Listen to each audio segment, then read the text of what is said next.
يحببكم الله ويغفر لكم ذنوبكم والله غفور رحيم صدق الله العظيم إن الله وملائكته يصلون على النبي يا أيها الذين آمنوا صلوا عليه وسلموا تسليما اللهم صل على سيدنا محمد وعلى آل سيدنا محمد وبارك وسلم عليه بڑی بابا سے بلند الصلاۃ والسلام علیک یا سیدی یا رسول اللہ وعلی آلک واصحابک یا سیدی یا حبیب اللہ الصلاۃ والسلام علیک یا سیدی یا رحمت للعالمین وعلی آلک واصحابک یا سیدی یا شفیع المذنبین الحمدللہ رب العالمین۔ نہایت ہی واجب الاحترام بزرگوں دوستو، السلام علیکم ورحمۃ اللہ وبرکاتہ۔ اللہ کریم کی توفیق سے آج ہم پھر حضور علیہ الصلاۃ والسلام کی محفل میلاد میں حاضر ہیں، اور آج کی محفل کے میزبان ہیں ہمارے بڑے اچھے دوست جناب محمود صاحب۔ اللہ کریم ان کی کاوش کو قبول فرمائے، اللہ محفل میلاد کی برکت سے اس گھر میں خیر و برکت عطا فرمائے، ان کی تمام نیک تمناؤں کو پورا فرمائے، مشکلات پریشانیوں کو دور فرمائے۔ حضور کے ثنا خوانوں نے بڑے پیارے انداز میں کریم آقا علیہ الصلاۃ والسلام کی محبت اور عشق کا ہمیں درس دیا، تو میرے بھی ذہن میں یہی آیا کہ ہم حضور کی محبت کی چند ایک باتیں کریں۔ حضور کی محبت یہ ایمان ہے، بلکہ جان ایمان ہے، اصل ایمان ہے۔ اللہ کریم نے قرآن میں فرمایا قُلْ إِن كُنْتُمْ تُحِبُّونَ اللَّهَ فَاتَّبِعُونِي، اے حبیب ان کو فرماؤ اگر تم اللہ سے محبت کرتے ہو تو میری پیروی کرو، میری اتباع کرو۔ جب تم میری اتباع کرو گے یحببکم اللہ، اللہ تمہارے گناہ معاف فرما لے گا، وَيَغْفِرْ لَكُمْ ذُنُوبَكُمْ، اللہ تم سے محبت بھی فرمائے گا، تمہارے گناہ بھی بخش لے گا، واللہ غفور رحیم، اللہ تعالیٰ بڑا بخشنے والا مہربان ہے۔ اس آیت کا پس منظر یہ ہے، جب یہود کو اسلام کی دعوت دی گئی تو انہوں نے یہ کہہ کر دعوت اسلام کو قبول کرنے سے انکار کر دیا۔ یہود نے کہا نحن ابناء اللہ و احباؤہ، ہم خدا کے لاڈلے فرزند ہیں، ہم پہلے اللہ کے محبوب ہیں، ہمیں کیا ضرورت ہے ہم ایک نئے نبی کی امت میں داخل ہوں۔ تو اللہ کریم اس موقع پہ یہ قرآن کی آیت اتار کے فرمائے حبیب ان سے فرماؤ نا اگر تم واقعی اللہ کے لاڈلے و محبوب ہو تمہارے پاس اس کی دلیل کیا ہے، کیا ثبوت ہے تمہارے پاس کہ تم اللہ کے لاڈلے محبوب ہو؟ فرمایا اگر دلیل ہے تو پیش کرو، اور میں تمہیں بتاتا ہوں اگر تم اللہ سے محبت کرنا چاہتے ہو، اس کے محبوب بننا چاہتے ہو، اس کی یہ پہچان اور یہ شرط ہے، حبیب ان کو فرماؤ قل ان کنتم تحبون اللہ، اگر تم اللہ سے محبت کرنا چاہتے ہو فاتبعونی، میری پیروی کرو، میری اتباع کرو، میرے نقش قدم پہ چلو، میری سنت کے اوپر چلو۔ جب تم میری پیروی کرو گے یحببکم اللہ، اللہ تمہیں اپنا محبوب بنا لے گا۔ پہلے تمہارا دعویٰ تھا ہم اللہ سے محبت کرتے ہیں، ہم اللہ کے محب ہیں، جب تم میرے حبیب کے غلام بنو گے، میرے مصطفیٰ کریم کی اتباع اختیار کرو گے، اللہ تمہیں اپنا محبوب بنا لے گا۔ ایک یہ فائدہ ہوگا حضور کی اتباع کا، اور دوسرا فائدہ یہ ہوگا وَيَغْفِرْ لَكُمْ ذُنُوبَكُمْ، اگر تم سے بتقاضِ بشریت کوئی گناہ سرزد ہوا بھی، اللہ حضور کی اتباع کی برکت سے، حضور کی پیروی کی برکت سے اللہ تمہارے گناہ معاف فرما لے گا، واللہ غفور رحیم، اللہ بڑا بخشنے والا مہربان ہے۔ لیکن حیا کا سر، اب آپ دیکھیں نا، اگر حضور کی اتباع سے، حضور کی پیروی کرنے سے اگر یہود جیسی رائندہ درگاہ قوم بھی اللہ کی محبوب بن سکتی ہے، ہم تو حضور کے غلام ہیں، ہم تو حضور کی امتی ہیں، اگر ہم اپنے آقا کی اتباع کریں گے، رسول پاک کی اطاعت کریں گے، ہم اللہ کے محبوب کیوں نہیں بنیں گے؟ لیکن حیا کا سر ندامت سے اٹھ نہیں سکتا جب ہم توحید کے لمبے چوڑے دعوے کرتے ہیں لیکن عمل کی دنیا میں حضور کی اتباع سے ہم دور ہیں۔ کسی عارف کا بڑا پیارا شعر ہے، لو کان حبک صادقا لاطعتہ ان المحب لمن یحب مطیع، ہو؟ فرمایا اگر تو اپنے محبوب کا سچا عاشق ہوتا، اگر تیری محبت سچی ہوتی تو اپنے محبوب کا فرما بردار ہوتا، کیونکہ محب وہ ہوتا ہے جو اپنے محبوب کا فرما بردار ہوتا ہے۔ آج ہم سب کا یہ دعویٰ ہے، ہونا بھی چاہیے، ہم حضور کے غلام ہیں، ہمیں اللہ کے حبیب سے محبت ہے، لیکن اس کی دلیل بھی چاہیے نا۔ دلیل یہی ہے ہم حضور کے متبع سنت بن جائیں، حضور کے نقش قدم پہ چلنے والے بن جائیں۔ جب ہم حضور کے نقش قدم پہ چلیں گے پھر کیا ہوگا؟ اللہ میں دے گا کیا؟ یہ بھی حضور کی زبان پاک سے سن لیں۔ سرکار نے فرمایا من احب سنتی فقد احبنی، جس نے میری سنت سے محبت کی اس نے مجھ سے محبت کی، ومن احبنی کان معی فی الجنہ، اور جس نے مجھ سے محبت کی وہ جنت میں میرے ساتھ ہوگا۔ سبحان اللہ۔ یہ حضور کی سنت پہ چلنے کی فضیلت ہے۔ جس نے حضور کی سنت سے محبت کی، حضور کی سنت پہ چلا، اس نے رسول پاک سے محبت کی۔ جس نے رسول پاک سے محبت کی وہ جنت میں حضور کے ساتھ ہوگا۔ تو اگر آپ چاہتے ہیں ہمیں جنت میں حضور کی سنگت اللہ نصیب کرے تو آج وقت ہے ہم حضور کے نقش قدم پہ چلیں، حضور کی سنت کے اوپر چلیں۔ آج ہم دیکھیں ہم دن رات سنت مصطفیٰ کے خلاف کرتے ہیں، حضور کے فرامین کے خلاف کرتے ہیں۔ مثلا اس کی بے شمار مثالیں۔ نماز کو اگر آپ دیکھیں، اسلام کا بنیادی رکن نماز ہے۔ کافر مسلمان کے درمیان فرق کرنے والی شے نماز ہے۔ آج کتنے مسلمان ہیں جو نماز پنجگانہ ادا کرتے ہیں؟ آج مجھے دکھ ہوتا ہے فجر کی نماز میں خاص طور پہ جب ایک صف بھی نہیں ہوتی، افسوس ہوتا ہے اتنا بڑا شہر، اتنا بڑا محلہ، ہمیں کیا ہو گیا؟ فجر میں اگر ایک صف بھی پوری نہ ہو تو یہ افسوس کی بات نہیں ہے۔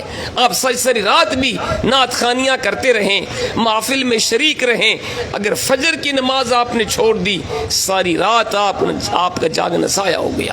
تو حضور کی محبت کا تقاضا یہ ہے، حضور نے کیا فرمایا تھا؟ جعلت قرۃ عینی فی الصلاۃ، نماز میری آنکھوں کی ٹھنڈک ہے۔ جو میرا غلام نماز پنجگانہ پڑھتا ہے مجھے سکون ملتا ہے، میں اسے خوش ہوتا ہوں، اور جو میری محبت کا دعوے دار نماز کو چھوڑ دیتا ہے رسول پاک اس سے خوش نہیں ہوتے۔ اگر چاہتے ہیں رسول پاک ہم سے خوش ہوں، ہم سب کو نماز پڑھنی چاہیے۔ کیوں جی؟ ہمیں 5 نمازیں پڑھنی چاہیے۔ کہیں نا انشاءاللہ آئندہ سے 5 نمازیں پڑھیں گے، ہماری کوئی نماز بھی نہیں چھوٹے گی، کوئی نماز بھی قضا نہیں ہوگی، تاکہ ہمارے میلاد والے آقا ہم سے خوش ہو جائے۔ دوسری بات، قرآن پاک رسول پاک کے اوپر اللہ نے اتارا۔ آج ہم قرآن کو نہیں پڑھتے، آج ہم نے قرآن کو شوکیشوں کی زینت بنا دیا ہے۔ صبح زیارت کر لی، چوم لیا، اس کا حق ادا ہو گیا۔ یا کوئی شخص بیمار ہوا، تعویذ لیا، یا قرآن کی کوئی آیت پڑھ کے کسی کو دم کیا، یہ تو قرآن کے نازل ہونے کا مطلب نہ تھا۔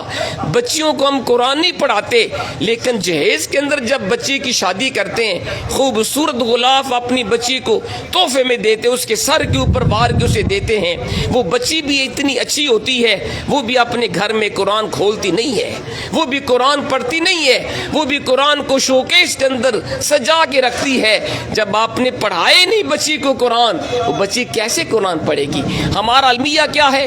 ہم زندگی میں قرآن نہیں پڑھیں گے، جب کوئی شخص فوت ہوگا نیا قرآن دکان سے خریدیں گے، اس کی میت کے ساتھ قرآن قبر تک لے کے جائیں گے، اسے واپسی لا کے مسجد میں چھوڑ دیں گے۔ کیا قرآن اس لیے آیا تھا؟ قرآن اس لیے آیا تھا، ہم نے قرآن کو چھوڑ دیا، قرآن پہ عمل کرنا چھوڑ دیا، قرآن کو سمجھنا چھوڑا۔ اس لیے علامہ اقبال نے کہا تھا درس قرآن اگر تم نے نہ بلایا ہوتا، یہ زمانہ نہ زمانے نے دکھایا ہوتا۔ وہ معزز تھے زمانے میں مسلمان ہو کر، تم خاروب تار کے قرآن کے۔ آج ہم طرح طرح کے مسائل کا شکار کیوں ہیں؟ آج ہمارے گھروں میں بے برکتیاں کیوں ہیں؟ آج طرح طرح کے مصائب اللہ میں ہم جھکڑے ہوئے کیوں ہیں؟ ہم نے قرآن کو چھوڑا ہوا ہے۔ حضرت عبداللہ بن عباس وہ حضور کے غلام ہیں جن کو حضور نے قرآن قرآن پڑھایا تھا, قرآنی علوم رسول پاک نے سکھائے تھے. اور آپ اندازہ لگائیں نا, جس عبداللہ بن عباس کو حضور نے قرآن سکھایا ہو, قرآن پڑھایا ہو, ان کے علم کا عالم کیا ہوگا. عبداللہ بن عباس نے جب قرآن پاک سیکھا, قرآنی علوم سیکھے, تو آپ نے ایک مرتبہ سب کے سامنے بڑی محفل میں فرمایا تھا, لوگوں تم کہتے ہو قرآن میں کیا ہے, قرآن میں کس مسئلے کا حل ہے. فرمایا میں نے قرآن پڑھا ہے, رسول پاک نے مجھے قرآن پڑھایا ہے, اور اللہ نے مجھے اتنا قرآن کا علم دیا. فرمایا اگر میرے اونٹ کا ڈھنگا بھی گم ہو جائے, اس کے پاؤں کو رسا باندھنے والا گم ہو جائے, میں کسی انسان سے نہیں پوچھتا, اللہ کے قرآن سے پوچھتا ہوں, قرآن مجھے بتا میرے اونٹ کا ڈھنگا کہاں چلا گیا, اور قرآن مجھے بتا دیتا ہے عبداللہ تیرے اونٹ کا ڈھنگا فلاں جگہ پہ پڑا ہے, وہاں جا کے اٹھا لو. ہمیں تو شاید یہ عجیب بات فیل ہو نا, کیونکہ ہم قرآن پڑھتے ہی نہیں. کیا کبھی ہم نے بھی اپنی گمشدہ شے قرآن سے تلاش کی ہے؟ بتائیں, نہیں کی نا. کیوں نہیں کی؟ ہم قرآن ہی نہیں پڑھتے, ہمیں قرآن کیسے بتائے. اگر آج بھی عبداللہ بن عباس جیسا کوئی قرآن پڑھنے والا ہو, قرآن آج بھی بتاتا ہے, قرآن میں آج بھی مشکلات کا حل ہے. آپ دیکھیں یورپ کہاں سے کہاں پہنچ گیا, جتنی ترقی یورپ نے کی ہے, اور سائنس کے اندر, ٹیکنالوجی کے اندر جتنی نئی نئی ایجادات یورپ کر رہا ہے, وہ قرآن سے پڑھ کے کر رہا ہے. قرآن کو وہ مانتے نہیں ہیں. مستشرقین اگر آپ پڑھیں, کتب پڑھیں, انٹرنیٹ پہ جا کے دیکھ, انگلش کے اندر اتنے سینکڑوں اعتراضات وہ ظالم کر رہے ہیں قرآن کے خلاف, رسول پاک کے خلاف. انگلش کے اندر, ہمیں انگلش آتی نہیں, ہمیں پتہ ہی نہیں.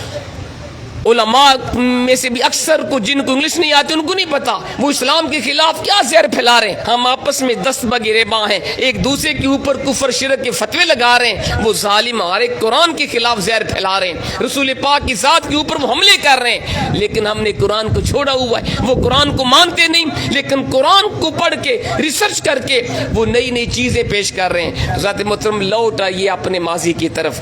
اگر عزت چاہتے ہیں اللہ کا قرآن پڑھا کریں, قرآن اگر برکت چاہتے ہیں اللہ کا قرآن پڑھیں. آج ہمارے اوپر جادو ٹونے کے اثرات کیوں ہوتے ہیں؟ اسی لیے ہوتے ہیں. مجھے بتائیں نا, جس گھر میں اللہ کا قرآن نہ کھلے, جس گھر میں مرد و خواتین نماز کی پابندی نہ کریں, اس گھر میں جنات نہیں آئیں گے تو کیا ہوگا, وہاں پہ جادو نہیں ہوگا تو کیا ہوگا. ان سب کا توڑ اللہ کے قرآن میں ہے. قرآن کی آخر دو صورتیں پڑھیں, سورۃ فلق اور ناس, جتنا مرضی کو جادو کر لے, یہ صورت اس لیے اللہ نے اتاری ہے, یہ جادو کا توڑ ہے, یہ کالے علم کا توڑ ہے. اتنا قرآن, اتنا علم کا خزانہ ہے, ایک ایک سورت کی اتنی شان ہے, وہ بندہ بیان نہیں کر سکتا. حضور نے کیا فرمایا تھا؟ فرمایا قرآن کی جو 29ویں پارے کی پہلی سورت ہے تبارک الذی, 30 اس کی آیات ہیں. ہر شخص کو یہ سورت یاد کرنی چاہیے. اگر آپ ایک آیت بھی روزانہ یاد کریں گے, ایک مہینے میں آپ کو سورہ ملک یاد ہو جائے گی. اس سورت کی شان کیا ہے؟ رسول پاک فرماتے ہی المنجیہ تنجی من عذاب القبر او کما قال, یہ وہ سورت ہے 29ویں پارے کی پہلی سورت جو اپنے پڑھنے والے کو عذاب قبر سے بچا لے گی. جو روزانہ سورہ ملک کو پڑھ کے سوئے گا اسے عذاب قبر نہیں ہوگا. اگر وہ گناہ گار بھی ہوگا, جب عذاب کے فرشتے آئیں گے یہ سورت درمیان میں رکاوٹ بن کے کہے گی یا اللہ یا مجھے قرآن سے نکال دے یا میرے پڑھنے والے کو جنت میں بھیج دے. یہ ایک سورت کی شان اگر یہ ہے تو پورے قرآن کا مقام کیا ہوگا. آج ہر بندہ پریشان ہے, غربت ہے, بے روزگاری, بے شک مسائل ہیں, ان کا حل بھی قرآن میں ہے. آپ پڑھیں سورت واقعہ پڑھیں, یہ 27ویں پارے کی سورۃ الرحمن کے بعد والی سورت ہے. رسول پاک کا بڑا پیارا ارشاد گرامی ہے, حضور نے فرمایا تھا لوگوں جو بندہ روزانہ رات کو سورہ واقعہ پڑھ کے سوتا ہے اس پہ کبھی غربت نہیں آئے گی. یہ گارنٹی ہے جی, آپ آزما کے دیکھ لو نا. اگر بے روزگاری ہے, غربت ہے, پیسے کم ہیں, پوری نہیں پڑتی, ضرورتیں پوری نہیں ہوتی, پورے یقین کامل کے ساتھ ہر روز رات کو سونے سے پہلے سورہ واقعہ کو پڑھ کے سوئیں, اللہ آپ کی غربت کو خوشحالی میں بدل دے گا. آخری بات, حضرت عبداللہ بن مسعود حضور کے بڑے پیارے صحابی ہیں, بڑے اچھے قاری قرآن تھے, بڑے اچھے فقیہ تھے. آپ کا آخری وقت آ گیا. حضرت دیکھیے گا صحابہ کا یقین کتنا تھا حضور کے فرمان پر. حضرت عثمان غنی آپ جانتے بڑے مالدار تھے, تاجر تھے. آپ کو پتہ چلا کہ عبداللہ بن مسعود حضور کے بڑے پیارے عالم صحابی ہیں, اچھے قاری قرآن ہیں, آخری وقت ہے, اور آپ کی صرف بیٹیاں تھی, بیٹا کوئی نہ تھا, کمانے والا کوئی نہ تھا. حضرت عثمان غنی عبداللہ بن مسعود کی بیمار پرسی کو تشریف لائے اور فرمایا عبداللہ بن مسعود آپ کا آخری وقت ہے, آپ دنیا چھوڑ کے جا رہے ہیں اور پیچھے کمانے والا بھی کوئی نہیں, آپ کی بچیاں صرف باقی ہیں. اللہ نے مجھے دیا ہے, جتنے پیسے چاہیے مجھے بتا دو, میں آپ کو دے دوں تاکہ آپ کی بچیوں کو بعد میں پریشانی نہ ہو. اب جواب سنیے گا حضرت عبداللہ بن مسعود کا. فرمایا عثمان آپ کا شکریہ, مجھے آپ کے پیسوں کی حاجت نہیں ہے, مجھے یہ یقین کامل ہے میرے فوت ہونے کے بعد میری بچیاں بھوکی نہیں رہیں گی, اللہ ان کی ضرورتیں پوری کرے گا. پوچھا کیسے, کمانے والا تو ہے نہیں. فرمایا میں نے اپنے آقا کو فرماتے سنا تھا جو بندہ سورہ واقعہ رات کو پڑھ کے سوتا ہے اس پہ کبھی غربت نہیں آئے گی. اور سرکار نے ہمیں بتایا تھا صحابہ خود بھی سورہ واقعہ کو یاد کر لو, اپنی اولاد کو سورہ واقعہ یاد کروا دو, خود بھی سورہ واقعہ پڑھا کرو, اپنی بیٹیوں بچوں کو سورہ واقعہ پڑھنے کو کہا کرو. فرمایا جو سورہ واقعہ پڑھے گا اس پہ غربت نہیں آئے گی. میں نے خود بھی سورہ واقعہ یاد کی ہوئی ہے, میری بچیوں نے سورہ واقعہ یاد کی ہوئی ہے, میں خود بھی رات کو سورہ واقعہ پڑھ کے سوتا ہوں, میری بیٹیاں بھی سورہ واقعہ پڑھ کے سوتی ہیں. مجھے یقین کامل ہے اللہ اپنے حبیب کے فرمان کی برکت سے میرے جانے کے بعد بھی میری بچیوں کو رزق دیتا رہے گا. یہ ہے حضور کے فرمان پہ یقین. تو آئیے اللہ کا قرآن پڑھا کریں, سچ بولا کریں, جھوٹ سے بچا کریں, وعدہ پورا کیا کریں, رزق حلال کما کے کھایا کریں. میں نے بزرگوں سے یہی سنا ہے اس پرفتن دور میں جو بندہ 2 کام کر لے, زیادہ کام اچھے نہ ہو نہ کرے, وہ اللہ کا ولی ہے, اللہ کا نیک بندہ بن سکتا ہے. جو بندہ 5 وقت پابندی سے نماز پڑھے, ایک یہ کام کرے اور دوسرا رزق حلال کما کے اپنی بچوں کو کھلائے, جو بندہ یہ 2 کام اس دور میں کر لے اللہ کا محبوب بندہ بن سکتا ہے. اللہ کا ولی ہے وہ جو اس دور میں نمازیں 5 گانا پڑھے اور اس کے حلال کما کے اپنے اولاد کو کھلائے. دعا فرمائیں اللہ ہمیں عمل کی توفیق عطا فرمائے. کھڑے ہو جائیں, 1-2 شعر سلام کا جناب قاری راشد صاحب ان سے میری عرض ہے کہ 2 شعر سلام کے پڑھیں, اس کے بعد دعا کرتے ہیں انشاءاللہ.